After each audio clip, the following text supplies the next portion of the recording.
Hello friends, welcome back in Agri Mantra channel. Today we are discuss about agriculture current affairs which are most important for upcoming agricultural competitive exams. Friends आज की video में बात करेंगे important agriculture current affairs के बारे में जो कि जून के हैं और ये जो करंट अफेयर हैं वो एग्जाम के पॉइंट ऑफ व्यू से काफ़ी इंपॉर्टेंट रहने वाले हैं, इसलिए वीडियो को लास्ट तक जरूर देखना। और उससे पहले अगर आप चैनल पर नए हैं तो चैनल को सब्सक्राइब कर लीजिए, बेल आइकन पे क्लिक करिए ताकि आपको एग्रीकल्चर जॉब नोटिफिकेशंस की video and agriculture competitive exam की वीडियो टाइम से मिलती रहे। तो चलिए शुरू करते हैं। तो यहाँ पर हम टोटल 3 करंट अफेयर्स के बारे में बात करेंगे जो कि ट्रेंडिंग न्यूज़ है एग्रीकल्चर फील्ड में, जहाँ पर सबसे पहला है union minister for agriculture and farmers welfare Shri Narendra Singh Tomar launches Sahakar Mitra scheme. तो यहाँ पर नरेंद्र सिंह तोमर ने, जो कि union minister of agriculture and farmer welfare हैं, उन्होंने सहकार मित्र स्कीम लॉन्च की है। तो इसके बारे में डिटेल में जानेंगे, कब लॉन्च हुई, इसका उद्देश्य क्या है, कितना बजट आवंटित किया है, सारी इन्फॉर्मेशन इसके बारे में हम लेंगे। और दूसरी हेडलाइन है ministry of agriculture stresses upon the need to increase private investment in the agriculture field. तो यहाँ पर मिनिस्ट्री ऑफ एग्रीकल्चर ने जोर दिया है, एम्फेसाइज किया है कि प्राइवेट इन्वेस्टमेंट को एग्रीकल्चर सेक्टर में बढ़ावा देना है, उसको बढ़ाना है ताकि एग्रीकल्चर में फार्मर्स की इनकम को बूस्ट किया जा सके। जैसा कि आपको पता है इस सेंट्रल गवर्नमेंट का उद्देश्य है 2022 तक फार्मर की इनकम को डबल करना। तो इसके लिए प्राइवेट इन्वेस्टमेंट करना काफ़ी इंपॉर्टेंट हो गया है। तो यहाँ पर गवर्नमेंट ऑफ इंडिया या बोले मिनिस्ट्री ऑफ एग्रीकल्चर ने यहाँ पर ये चीज़ स्ट्रेस की है कि ज़्यादा से ज़्यादा प्राइवेट इन्वेस्टमेंट एग्रीकल्चर फील्ड में किया जाए। थर्ड हेडलाइन है food grains distributed under PMGKAY, जिसका पूरा नाम है प्रधानमंत्री गरीब कल्याण अन्न योजना, टू 164 करोड़ बेनिफिशरीज। तो यहाँ पर 164 करोड़ मतलब यहाँ पे कैटेगरी डिवाइड की गई है, उन कैटेगरीज को बाद में सबको जोड़ लिया गया है, इसलिए यहाँ पर जो बेनिफिशियरी की जो नंबर है वो 164 करोड़ है। तो यहाँ पे बात की जा रही है कि इस योजना के तहत 164 करोड़ बेनिफिशरीज को, जो कि माइग्रेंट थे, ठीक है, जिनको भोजन नहीं मिल रहा था वो थे, मजदूर थे, लगभग 164 करोड़ लाभार्थियों को यहाँ पर अन्न पहुँचाया गया है इस योजना के हेल्प से। तो यहाँ पर हम सभी के बारे में डिटेल में जानेंगे। तो शुरू करते हैं 1 बाय 1। सबसे पहले बात कर लेते हैं कि जो नरेंद्र सिंह तोमर ने, जो कि union minister of agriculture and farmer welfare हैं, उन्होंने एक स्कीम लॉन्च की है जिसका नाम है सहकार मित्र स्कीम। तो इसके बारे में अगर हम बात करेंगे तो ministry of agriculture and farmer welfare द्वारा नेशनल कोऑपरेटिव डेवलपमेंट कॉरपोरेशन की पहल से, ठीक है, Sahakar Mitra scheme on internship programming का शुभारंभ किया गया है। तो जो इनिशिएट किया है वो क्या है, नेशनल कोऑपरेटिव डेवलपमेंट कॉरपोरेशन, जिसको हिंदी में बोलते हैं राष्ट्रीय सहकारी विकास निगम, ठीक है। इसके बारे में डिटेल में भी जानेंगे, उससे पहले थोड़ा सा और जान लेते हैं। सहकार Mitra scheme was launched on 11 जून 2020। तो 11 जून 2020 को ये स्कीम लॉन्च की गई, इतना आपको पता रखना है। In keeping the prime minister Shri Narendra Modi clarion, तो क्लेरियन मतलब होता है बिगुल, ठीक है, बिगुल बजाते हैं या फिर किसी के लिए बिगुल रखते हैं कि हमने ये नारा दिया है तो उसको हम बोलते हैं बिगुल। तो क्लेरियन कॉल फॉर आत्मनिर्भर भारत। आत्मनिर्भर क्या होता है, सेल्फ डिपेंडेंट। तो यहाँ पर बात हो रही है self dependent India, emphasising the importance of local for vocal. तो जैसा कि आपको पता है अभी जो संबोधन हुआ था राष्ट्रपति हमारे PM जी का, उन्होंने यहाँ पर एक नारा दिया था लोकल टू वोकल। तो उनका यहाँ पर कहना था कि स्वदेशी आइटम्स को यहाँ पर प्रेफर किया जाए कंपेयर टू विदेशी आइटम। तो यहाँ पर PM की कोशिश है कि ज़्यादा से ज़्यादा आप स्वदेशी चीज़ों का यूज़ करो, उपयोग करो, ताकि भारत की GDP थोड़ी सी दुरुस्त हो जाए। जैसा कि आपको पता है कोरोना पेंडेमिक की वजह से जो GDP हमारी डाउन हो गई है, हमारा जो ग्रोथ है वो काफ़ी स्लो चला गया, तो उसको रिकवर करने के लिए ज़्यादा से ज़्यादा मेड इन इंडिया वाली जो आइटम्स हैं, कमोडिटी हैं, उनको ज़्यादा से ज़्यादा यूज़ करना ही आपका लोकल टू वोकल को प्रेरित करता है, ठीक है। आगे बात कर लेते हैं। तो यहाँ पे बात की जा रही है Sahakar Mitra scheme on internship programme SIP was launched by union minister of agriculture and farmer welfare Shri Narendra Singh Tomar. तो ये जो स्कीम है जिसका जो टैग है वो क्या है, स्कीम ऑन इंटर्नशिप प्रोग्राम। तो यहाँ पे internship programme government of India के द्वारा चलाए जाएंगे जो कि सहकार मित्र योजना का एक पार्ट है, और ये लॉन्च किया गया है हमारे श्री नरेंद्र सिंह तोमर, जो कि union minister of agriculture and farmer welfare है। आगे अगर हम बात करेंगे तो national cooperative development corporation NCDC has embarked upon a series of initiative in a cooperative sector, entrepreneurship development ecosystem through capacity development, paid internship to youth and assured project loan on liberalized terms to young corporate on startup mode। तो यहाँ पे अगर हम बात करेंगे तो NCDC ने सहकार मित्र सवेतन internship कार्यक्रम हेतु अलग से धनराशि आवंटित की है, जिसके तहत प्रत्येक इंटर्न को, जो इंटर्न करेगा उसको 4 माह की इंटर्नशिप अवधि के दौरान वित्तीय सहायता भी दी जाएगी। ठीक है, तो यहाँ पर 4 माह का इंटर्नशिप प्रोग्राम होगा, उनको यहाँ पर ट्रेनिंग दी जाएगी। और जो इसका उद्देश्य है, इस जो स्कीम है जिसका नाम है सहकार मित्र स्कीम, इसका जो उद्देश्य है वो ये है देश और देश के युवाओं को आत्मनिर्भर बनाना ही इस योजना का उद्देश्य है। ठीक है, नॉर्मली क्वेश्चन आ जाएगा। तो आपका जो ऑब्जेक्ट है इस स्कीम का वो क्या है? इंडिया और इंडिया के जो युवा हैं, जो यूथ हैं, उनको सेल्फ डिपेंडेंट बनाना ही इस स्कीम का उद्देश्य है। यहाँ पे बार बार एक वर्ड आ रहा है नेशनल कोऑपरेटिव डेवलपमेंट कॉर्पोरेशन, इसके बारे में थोड़ा सा जान लेते हैं। तो ये फाउंड हुआ था 13 मार्च 1963 में। ठीक है, 13 मार्च 1963 इसका हेडक्वार्टर है न्यू दिल्ली में। इसके मिनिस्टर रेस्पॉन्सिबल हैं श्री नरेंद्र सिंह तोमर। इनके जो एमडी हैं, मैनेजिंग डायरेक्टर, वो हैं संदीप कुमार नायक। और जो पेरेंट डिपार्टमेंट है इसका वो है ministry of agriculture and farmers welfare. ठीक है, इतना आपको पता रखना है। तो यहाँ पर हमने बात की इस स्कीम के बारे में, थोड़ा सा और जान लेते हैं। तो यहाँ पर जो एनसीडीसी है, इसने एक नई स्कीम लॉन्च की है जो कि सहकार मित्र है, ये तो आपको मैंने बता दिया। इसके थ्रू यहाँ पर इंटर्नशिप प्रोग्राम चलाया जाएगा जो प्रोवाइड किया जाएगा किसको? यंग प्रोफेशनल्स को। ठीक है, ताकि प्रैक्टिकल एक्सपोजर और लर्निंग, तो उनको प्रैक्टिकल मिल सके और लर्निंग मिल सके, जिसके बाद वो अपना स्टार्टअप शुरू कर सकें। किसी भी कंट्री की जो जीडीपी है वो डिपेंड करती है कि उस कंट्री में कितने स्टार्टअप खुल रहे हैं, वहाँ पर कितना प्रोडक्शन मैन्युफैक्चरिंग हो रही है। अगर इंडिया के लोग ही इंडिया में प्रोडक्ट बनाएंगे और इंडिया में वो सेल होगा तो जीडीपी है हमारी वो ऑटोमेटिकली बढ़ेगी। तो यही गवर्नमेंट ऑफ इंडिया चाहती है कि ज़्यादा से ज़्यादा लोकल प्रोडक्ट को यहाँ पर ख़रीदा जाए और ज़्यादा से ज़्यादा उसका उपयोग किया जाए। आगे अगर हम बात करेंगे तो यहाँ पे बात की जा रही है फार्मर प्रोड्यूसर ऑर्गेनाइजेशन एफपीओ। तो यहाँ पर एफपीओ का भी काफ़ी रोल रहा है। तो यहाँ पर कहा जा रहा है कि also provide an opportunity to professional from academic institutions to develop leadership and entrepreneurial roles through cooperative as farmer producer organisation. तो यहाँ पे बात हो रही है कि लीडरशिप क्वालिटी और इंटरप्रेन्योरशिप क्वालिटी यूथ के अंदर डेवलप करना ही इस स्कीम का उद्देश्य है, जो कि आपके एफपीओ, इसके बारे में थोड़ा सा जान लेते हैं, काफ़ी इंपॉर्टेंट है, जिसको एफपीओ बोलते हैं फार्मर्स प्रोड्यूसर्स ऑर्गेनाइजेशन। इसकी अगर हम बात करेंगे तो उसको किसान उत्पादक संगठन भी बोला जाता है। तो ये एक स्कीम थी जो कि गवर्नमेंट ऑफ इंडिया ने लॉन्च की। ये लॉन्च हुई 29 फरवरी 2020 को। ठीक है, 29 फरवरी 2020 एट चित्रकूट मध्य प्रदेश। किसने की? प्राइम मिनिस्टर नरेंद्र मोदी ने इस स्कीम को लॉन्च किया और इस स्कीम के थ्रू 10,000 एफपीओ स्टार्ट होंगे। ठीक है, कितने? 10,000 फार्मर्स प्रोड्यूसर ऑर्गेनाइजेशन स्टार्ट किए जाएंगे। और यहाँ पे अगर हम बात करें तो अगले 5 सालों के लिए 5,000 करोड़ का बजट एलोकेट किया है। अब आपके माइंड में क्वेश्चन आ रहा होगा, सर एफपीओ है क्या? तो ये भी आपको बताते हैं। एफपीओ एक किसानों का समूह होता है जो कृषि उत्पादन कार्य में लगा होता है और कृषि से जुड़ी व्यवसायिक गतिविधियां चलाता है।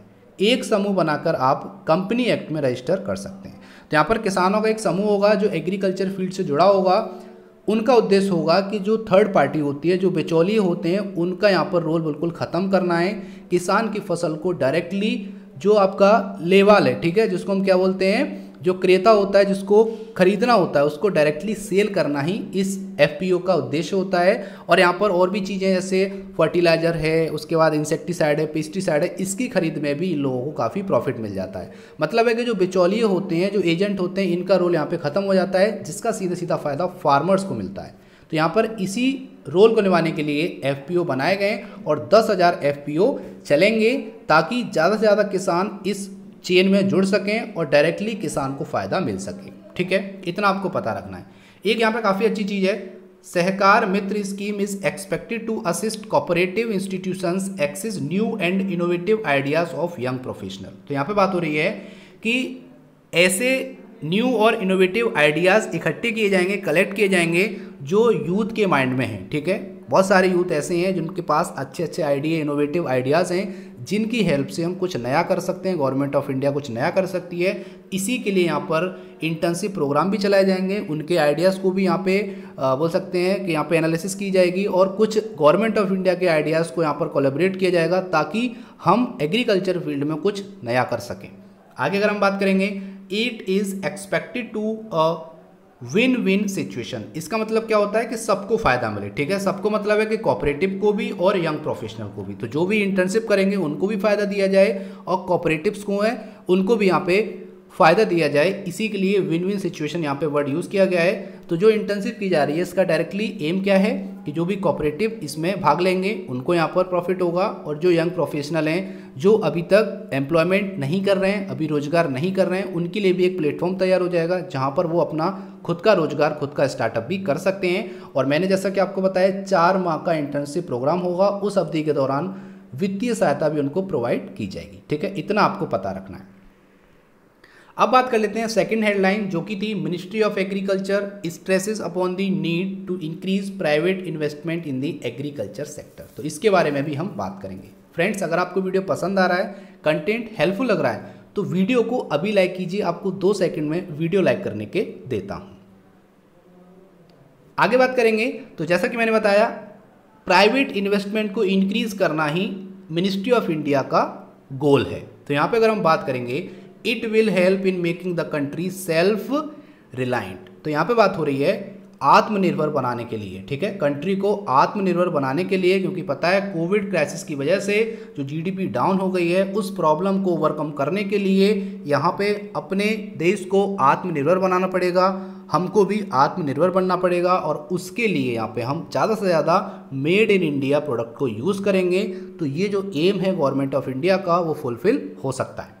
आगे अगर हम बात करेंगे तो यहाँ पर Shri Narendra Singh Tomar called up upon the scientist to contribute in increasing agricultural production. तो उन्होंने रिक्वेस्ट की है जो भी एग्रीकल्चर में साइंटिस्ट हैं कि वो भी कंट्रीब्यूट करें एग्रीकल्चर प्रोडक्शन को इंक्रीज करने में। तो यहाँ पर देखो जो योगदान है वो सभी का है, तो साइंटिस्ट का सबसे ज़्यादा रोल रहता है। तो यहाँ पर अगर उनका भी बोल सकते हैं कोलैबोरेशन मिल गया तो हम प्रोडक्शन को और ज़्यादा बढ़ा सकते हैं। और जैसा कि आपको पता है कि 2050 तक, ठीक है, जो पॉपुलेशन है वो ग्रो हो जाएगी, कितनी हो जाएगी, 160 करोड़। तो यहाँ पर जो इंक्रीज़ होगी पॉपुलेशन, उसके साथ साथ फूड की डिमांड भी इंक्रीज़ होगी। उसको फुलफिल करने के लिए फूड के प्रोडक्शन को इंक्रीज़ करना पड़ेगा और उसकी प्रोडक्टिविटी को भी इंक्रीज़ करना पड़ेगा। आगे अगर हम बात करेंगे, addressing an international webinar organised by Chaudhary Charan Singh University Meerut and a national webinar organised by Junagadh agriculture university on 30 June 2020। तो यहाँ पे बात हो रही है 13 जून को एक इंटरनेशनल वेबिनार हुआ जो ऑर्गेनाइज किया गया चौधरी चरण सिंह यूनिवर्सिटी मेरठ में, और एक नेशनल वेबिनार हुआ जो जूनागढ़ एग्रीकल्चर यूनिवर्सिटी 13 जून को हुआ। और इसी एड्रेसिंग में, ठीक है, इसी वेबिनार में उन्होंने एड्रेस किया कि प्राइवेट इन्वेस्टमेंट को बढ़ाना है एग्रीकल्चर सेक्टर में। इतना आपको पता रखना है। और जैसा कि मैंने आपको बताया कि जो पॉपुलेशन ग्रो कर रही है 2050 तक 160 करोड़ पॉपुलेशन हो जाएगी, तो उनकी डिमांड को फुलफिल करने के लिए ऐसे कदम उठाने पड़ेंगे, इनिशिएटिव लेने पड़ेंगे।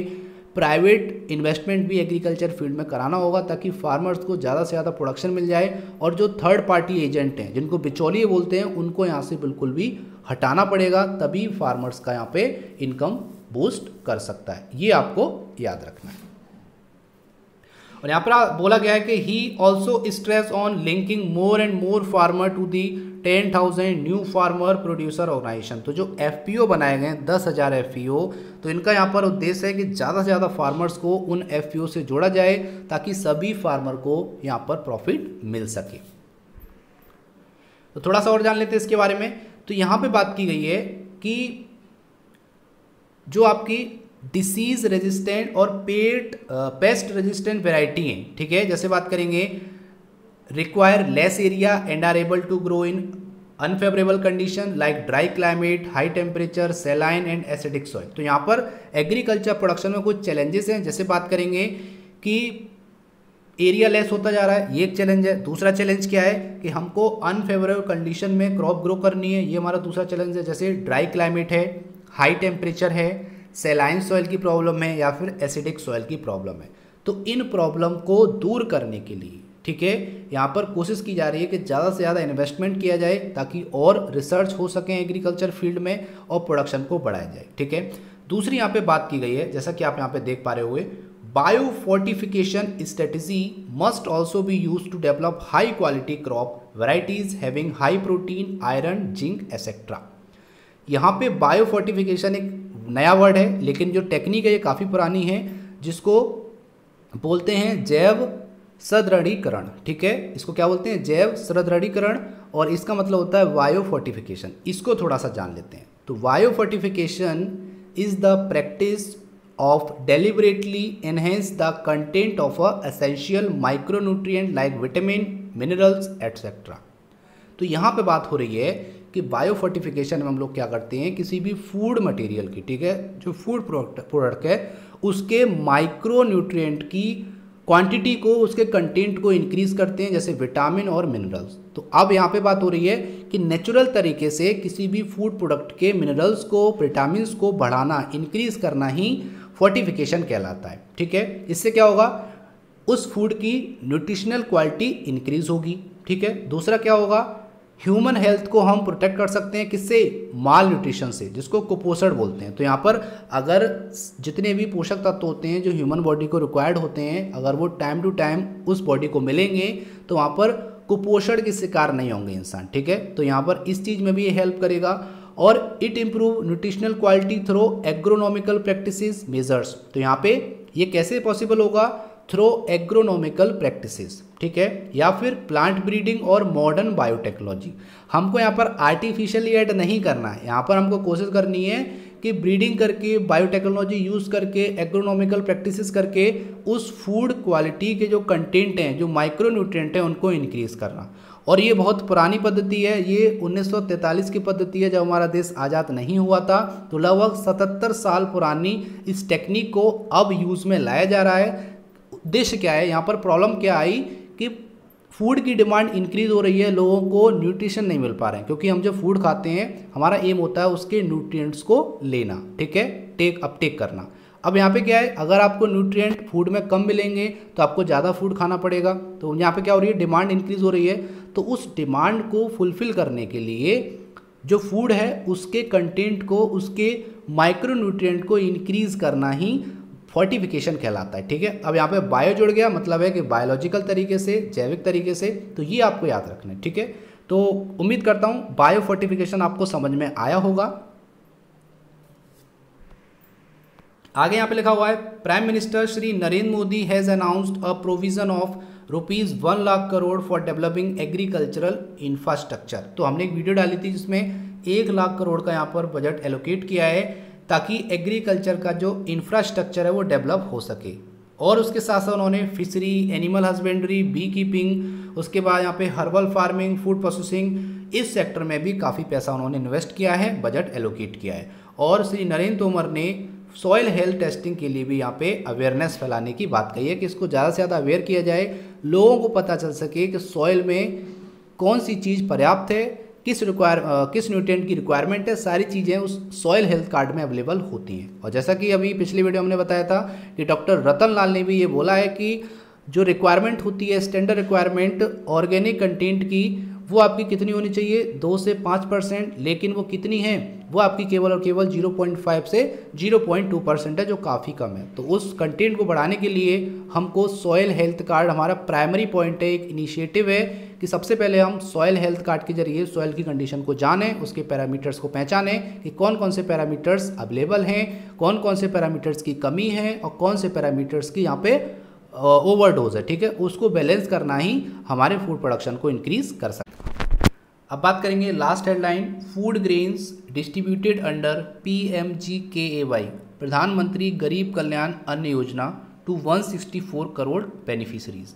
तो यहाँ पर एक रिपोर्ट जारी की है FCI ने, फूड कॉरपोरेशन ऑफ इंडिया ने, जिसमें बोला है कि FCI करेंटली हैज़ 270.89 मतलब 270.89 lakh metric tonne rice and 540.80 lakh metric tonne wheat. तो इतना यहाँ पर उनके पास है।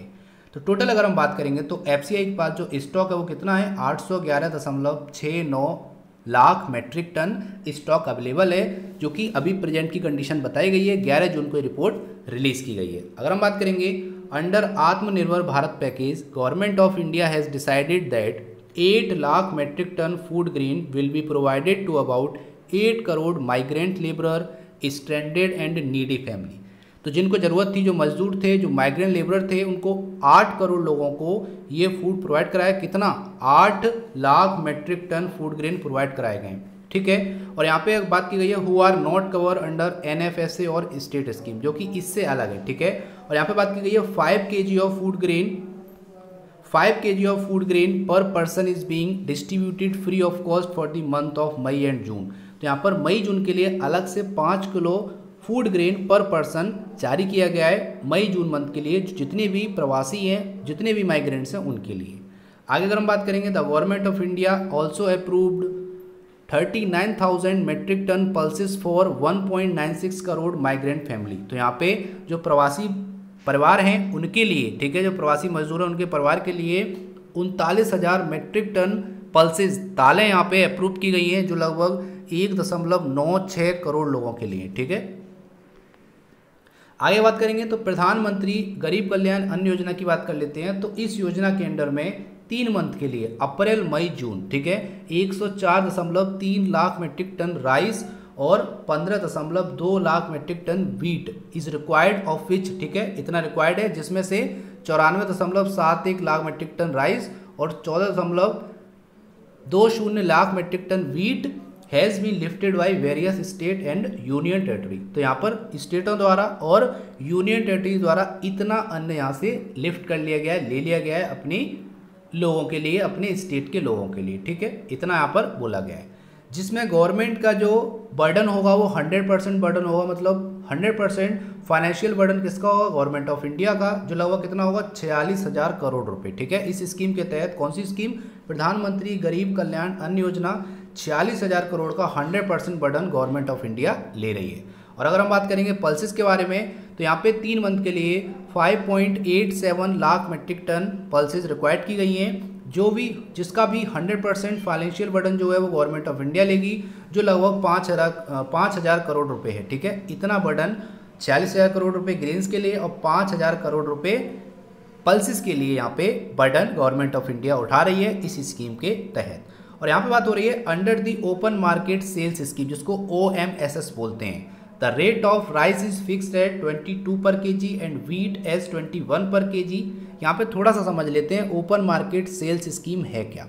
तो लॉकडाउन में आटा और गेहूं से बनी दूसरी चीज़ों की आपूर्ति बनाए रखने के लिए FCI ने, ठीक है, FCI ने जो आपका क्या है, जो आपका ये ओपन मार्केट सेल स्कीम है, इसके थ्रू जिले के गोदामों में रखे गेहूं की बिक्री करेगी। ठीक है, जिले के जितने भी गोदाम हैं, जो भी इंडिया में इतने जिले हैं, उनके जितने भी गोडाउंस हैं, उनमें जो गेहूं रखा है उसको बिक्री करेगी। या हम ये बोल सकते हैं कि जितनी की रिक्वायरमेंट है गेहूं की, उसके बाद जो सरप्लस गेहूं है, जो बच रहा है एक्स्ट्रा, उसको यहाँ पर बिक्री कर रही है। कितने रेट पे? यहाँ पर रेट आपका है 22 रुपये किलो आपका राइस है और 21 रुपये किलो वीट है, जो भी आपका स्टेट गवर्नमेंट खरीदेंगी और वो अपने जो आपके स्टेट वाले हैं, जो लोग हैं, उनको यहाँ पर प्रोवाइड कराएंगी। FCI has sold 5.5 lakh metric tonne wheat and 8.9 lakh metric tonne rice through OMSS during the lockdown period. तो जो लॉकडाउन अभी चल रहा है, आपको पता है 4 लॉकडाउन लग चुके हैं, तो उसमें लगभग 5.57 लाख मेट्रिक टन गेहूं बेच चुकी है FCI और 8.90 लाख मेट्रिक टन चावल भी बेच चुकी है। किसके through? OMSS, open market sales scheme के थ्रू। इतना आपको पता रखना है, जो कि बहुत इंपॉर्टेंट है एग्रीकल्चर के एग्जाम के पॉइंट ऑफ व्यू से। तो ये था मोस्ट इंपॉर्टेंट सेशन, जिसमें हमने बात की 3 important agriculture related current affairs के बारे में। उम्मीद करता हूँ आपको समझ में आया होगा। अगर समझ में आया है, कंटेंट अच्छा लगा है, तो वीडियो को लाइक जरूर करना। अब बात कर लेते हैं आपके लिए प्यारा सा क्वेश्चन। जैसा कि आपको पता है, वीडियो के लास्ट में आपके लिए क्वेश्चन होता है, जिसका सही आंसर आपको कमेंट बॉक्स में लिखना होता है। तो आज का क्वेश्चन है, किसान रथ mobile app was launched on which day. तो किस दिन किसान रथ ऐप लॉन्च की गई थी, उस दिन, मतलब आपको डेट बतानी है केवल, कि किस डेट को किसान रथ मोबाइल ऐप लॉन्च की गई थी। तो जल्दी से टाइप कीजिए अपना आंसर। उम्मीद करता हूँ आपको इस क्वेश्चन का आंसर आता होगा, तो जल्दी से कमेंट बॉक्स में लिख के भेज दीजिए। तो ये था आज का इंपॉर्टेंट सेशन। उम्मीद करता हूँ सेशन पसंद आया होगा। सेशन थोड़ा सा बड़ा हो गया क्योंकि यहाँ पर इन्फॉर्मेशन ज़्यादा थी, लेकिन एज ए PDF आप जब आप पढ़ोगे तो आपको यहाँ पर बल्क ऑफ इन्फॉर्मेशन मिल जाएगी जो एग्जाम के पॉइंट ऑफ व्यू से काफ़ी इंपॉर्टेंट होगी। तो वीडियो कर दीजिए लाइक। अगर आपने चैनल को अभी तक सब्सक्राइब नहीं किया है तो चैनल को कर लीजिए सब्सक्राइब और जुड़े रहिए एग्री मंत्रा से। इसका PDF आपको हमारे टेलीग्राम चैनल पे मिल जाएगा, जिसकी लिंक डिस्क्रिप्शन बॉक्स में दे दी है। So thank you for watching. जय हिंद, जय भारत।